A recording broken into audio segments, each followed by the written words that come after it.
Hello students, in this video we are going to talk about respiration. तो respiration start करने से पहले थोड़ा सा रिमाइंड करते हैं कि पिछले वीडियो में हमने क्या बताया था, क्या डिस्कस किया था। तो हमने पिछले वीडियो में डाइजेशन के बारे में डिस्कस किया था। हमने बताया था कि डाइजेशन में जो स्टेप्स होते हैं, पूरे एलिमेंट्री कैनल में जो स्टेप होते हैं 5 स्टेप्स, ऐसे ingestion, second number digestion, third number absorption, fourth number assimilation and fifth number egestion. ये पांचों स्टेप्स हमारे ह्यूमन डाइजेस्टिव सिस्टम में होते हैं। और फूड क्या है? Food is the fuel of energy production in the cell. ठीक है, फ्यूल जो एनर्जी जो फूड होता है वो फ्यूल है और सेल्स के अंदर वो एनर्जी के रूप में प्रोडक्शन करते हैं। तो now come to the point, respiration जानते हैं रिस्पिरेशन क्या होता है? तो respiration the process of releasing energy from food is called respiration. Respiration एक ऐसा प्रोसेस है जिसमें क्या होता है, फूड से जो एनर्जी मिलते हैं वो रिलीज करते हैं। ठीक है, तो उस प्रोसेस को क्या कहते हैं हम लोग? Respiration. Respiration is the process by which food taken through nutrition gets oxidized and release energy to performing various activities. Respiration process में क्या होता है, जब हम फूड को इंटेक करते हैं, वो फूड के रूप में न्यूट्रिशन जो होता है वो हम इंटेक करते हैं, तो उस फूड का ऑक्सीडेशन होता है, वो फूड ऑक्सीडाइज करते हैं, देन उसके बाद एनर्जी रिलीज होता है। और एनर्जी जो रिलीज होता है हमारे बॉडी में जो वेरियस एक्टिविटी है वो परफॉर्म करते हैं। हमारे बॉडी के अंदर जो एक्टिविटीज चलती है वो परफॉर्म होता है। जैसे कि ये फूड है प्लस ऑक्सीजन। जब फूड को इनटेक करते हैं प्लस ऑक्सीजन, वो ऑक्सीजन के प्रेजेंट में हमें क्या प्रोडक्ट में मिलता है? CO2, H2O, energy. हमें ये बाय प्रोडक्ट, ये 3 चीज़ मिलता है। अब नेक्स्ट है सेलुलर रिस्पिरेशन। हमने रिस्पिरेशन के बारे में जाना, अब जानेंगे cellular respiration. The process of respiration which release energy takes place inside the cell of the body, so it is also known as cellular respiration. तो बच्चों, सेलुलर से पता क्या चल रहा है कि ये जो प्रोसेस होगा सेल के अंदर होगा, यानी ये एक ऐसा प्रोसेस है जिसमें क्या होता है, हमारे बॉडी में जो सेल्स हैं तो सेल्स के अंदर क्या होगा, एनर्जी रिलीज होगा। ठीक है, तो इस प्रोसेस को क्या कहेंगे हम लोग? Cellular respiration. The process of cellular respiration is common to all the living organisms. ये जो सेलुलर रिस्पिरेशन का प्रोसेस होता है जितने भी लिविंग ऑर्गेनिजम्स हैं सभी में कॉमन होता है, बिकॉज जितने भी लिविंग थिंग्स हैं, लिविंग ऑर्गेनिजम्स हैं, चाहे वो प्लांट्स हो या वो एनिमल्स हो, सभी सेल्स के बने होते हैं। ठीक है, नेक्स्ट ये है सेलुलर रिस्पिरेशन। ये सेलुलर रिस्पिरेशन का पूरा इमेज है। ठीक है, ये एक्टिविटी होती है सेलुलर रिस्पिरेशन में, सेल्स के अंदर जो एक्टिविटी हो रही है। तो ये एक सेल है, ठीक है, और ये फूड हमारे सेल के अंदर जा रहा है, ये ऑक्सीजन हमारे सेल के अंदर जा रहा है। ठीक है, तो सेल्स के अंदर क्या होते हैं? साइटोप्लाज्म। और साइटोप्लाज्म में क्या, कौन से ऑर्गेनल्स होते हैं? बहुत सारे ऑर्गेनल्स होते हैं, लेकिन जो माइटोकॉन्ड्रिया है वो साइटोप्लाज्म के अंदर होते हैं। यानी जो ये सेलुलर रिस्पिरेशन है, सेल के अंदर जो प्रेजेंट माइटोकॉन्ड्रिया है उनके अंदर ये कंप्लीट होता है। तो ये माइटोकॉन्ड्रिया है।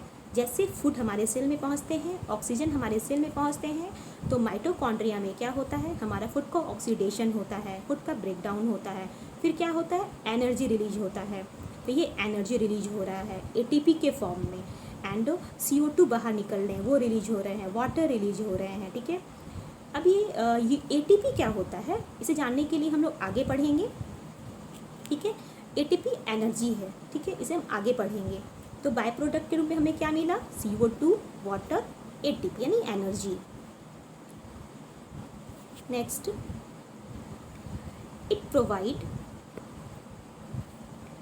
Provides energy to the cell. और ये क्या प्रोवाइड करते हैं? हमारे सेल को एनर्जी प्रोवाइड करते हैं। There are 2 by products of cellular respiration. तो हमें क्या प्रोडक्ट मिला? अभी हमने बताया CO2, water plus energy. So respiration is essential for life because it provides energy for carrying out of the life processes. Which are necessary to keep the organism alive.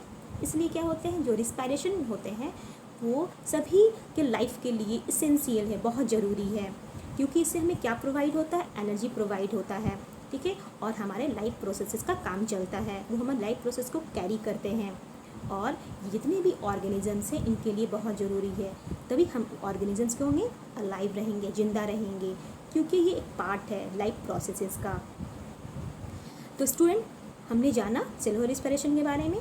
Then अब next जानेंगे breathing. ये breathing क्या होते हैं, तो breathing का मतलब होता है सांस लेना, ठीक है, ये भी क्या होता है, हमारे रिस्पिरेशन के ही अंदर इंक्लूड होते हैं breathing. The mechanism by which organisms obtain oxygen from the air and release carbon dioxide is called breathing.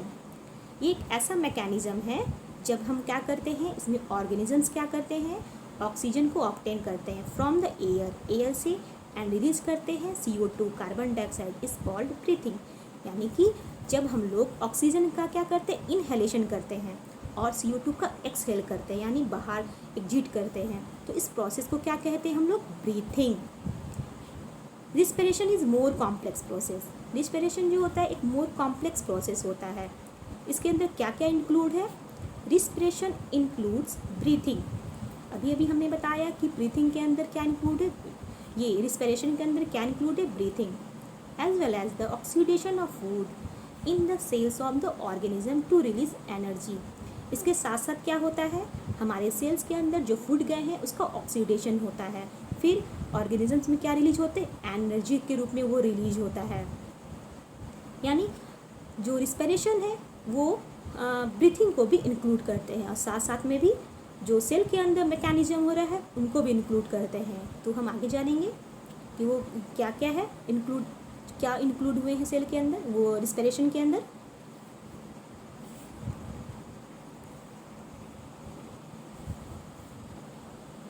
Breathing is a physical process. Breathing क्या होता है, फिजिकल प्रोसेस होता है। जब हम सांस को लेते हैं, सांस के रूप में ऑक्सीजन को लेते हैं और CO2 को क्या करते हैं, एक्सहेल करते हैं, तो वो प्रोसेस क्या कहलाता है, फिजिकल प्रोसेस, ठीक है। ब्रीथिंग क्या होता है, एक फिजिकल प्रोसेस होता है। Whereas respiration also includes biochemical process of oxidation of food. जब सेल के अंदर फूड इंक्लूड है, ऑक्सीजन जाते हैं, तो ऑक्सीजन के प्रेजेंट में क्या होता है, फूड का ऑक्सीडेशन होता है, तो ये प्रोसेस क्या कहलाता है, biochemical process.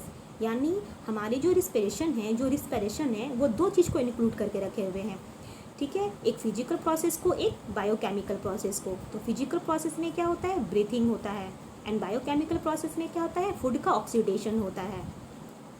The process of breathing involves the lungs. जब हम ब्रीथ करते हैं, सांस लेते हैं, तो उसमें क्या इन्वॉल्व है, lungs of the organisms. Whereas the process of respiration also involve the mitochondria. इसके अलावा जब बायोकेमिकल प्रोसेस होता है सेल के अंदर, तो उसमें कौन इन्वॉल्व है, माइटोकॉन्ड्रिया। यानी कि सेलुलर रिस्पिरेशन जो होता है वो एक बायोकेमिकल प्रोसेस है, ठीक है। यानी सेल के अंदर जो माइटोकॉन्ड्रिया है वहाँ पे क्या होता है, फूड का ऑक्सीडेशन होता है। In the cell where food is oxidise to release energy. फिर क्या होता है, फूड का ऑक्सीडेशन होता है, फिर एनर्जी रिलीज होते हैं।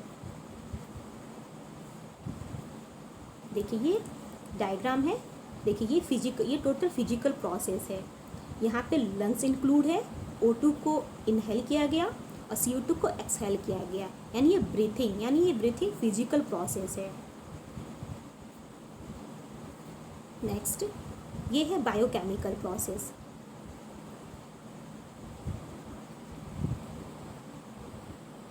ये बायोकेमिकल प्रोसेस है। तो बायोकेमिकल प्रोसेस में हमने क्या बताया था, सेल के अंदर ये प्रोसेस कंप्लीट होता है, यानी ये सेल है और सेल के अंदर क्या है, माइटोकॉन्ड्रिया। तो जैसे ये फूड, तो फूड में ये ग्लूकोज क्यों लिखा हुआ है, जब हम फूड को इनटेक करते हैं कॉम्प्लेक्स के रूप में, तो फूड का क्या होता है, सिंपलर फॉर्म ग्लूकोज होता है। जब हम फूड, हमने डाइजेशन में बताया था कि जब हम फूड को इनटेक करते हैं तो फूड क्या होता है, उसका ब्रेकडाउन होता है हमारे स्टोमक में, फिर उनका ब्रेकडाउन होने के बाद सिंपल फॉर्म में वो चेंज होते हैं, यानी ग्लूकोज के फॉर्म में। तो ये फूड जो है हमारे सेल के अंदर गए, फिर हमने एयर को लिया बाय ब्रीथिंग प्रोसेस के थ्रू हमने ऑक्सीजन को लिया, तो वो भी सेल में गए। तो जाने के बाद वो माइटोकॉन्ड्रिया में ये प्रोसेस कंप्लीट होता है। तो हमें क्या प्रोडक्ट के रूप में मिलता है, carbon dioxide, energy and water. तो बच्चों आप समझ गए होंगे physical process and biochemical process. अगर आपको बायोकेमिकल प्रोसेस जानना है तो आप एक्टिविटी अपने घर पे भी कर सकते हैं। आप मिरर के सामने खड़े होकर के ब्रीथ को मतलब एक्सहेल करो। जब आप एक्सहेल करोगे तो CO2 निकलेगा, तो आपके मिरर में जो CO2 है उसके साथ साथ वाटर के ड्रॉपलेट होते हैं, यानी CO2 के साथ साथ क्या होते हैं, वाटर, यानी CO2 प्लस वाटर H2O। इससे क्या पता चलता है, हमारी बॉडी में बायोकेमिकल प्रोसेस हो रहा है और एनर्जी रिलीज हो रहा है। ठीक है, अब नेक्स्ट वीडियो में मैं पढ़ाऊँगी कि ये जो एनर्जी होता है, तो हमारे बॉडी में जो एनर्जी रिलीज होता है ड्यूरिंग रिस्पिरेशन, तो वो कैसे स्टोर करता है, तो मैं नेक्स्ट वीडियो में पढ़ाऊँगी। अभी के लिए बाय।